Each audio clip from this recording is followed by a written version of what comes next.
ఒక మధ్యతరగతి కుటుంబం. చిన్న ఇల్లు, కానీ ఆ ఇంట్లో పెద్ద కలలుంటాయి. అప్పులతో, ఆశలతో ఒక వ్యక్తి చిన్న వ్యాపారం మొదలుపెడతాడు. మొదట రోజులు చాలా కష్టం.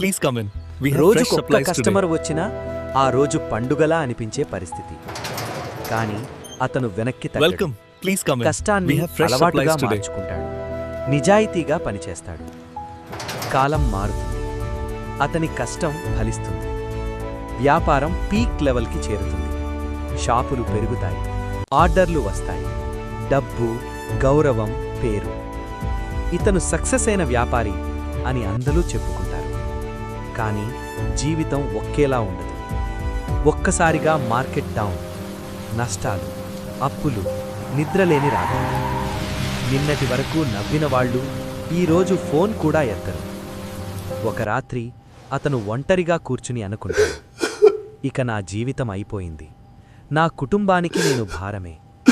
ఆత్మహత్య చేసుకోవాలనే ఆలోచనలో ఉన్న వేళ ఒక్కసారిగా వెలుగు. ఒక వ్యక్తి దేవదూత రూపంలో కనిపిస్తాడు. అతను ప్రశాంతంగా చెప్తాడు, మార్కెట్ పడిపోవచ్చు, కానీ నువ్వు పడిపోవద్దు. నీ అనుభవమే నీ ఎసెట్. నీ తప్పులే నీ టీచర్.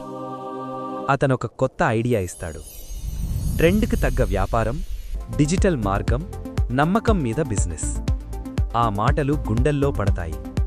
ఆ వ్యాపారి మళ్లీ లేచాడు. చిన్నగా మొదలుపెట్టాడు, కానీ ఈసారి తెలివిగా.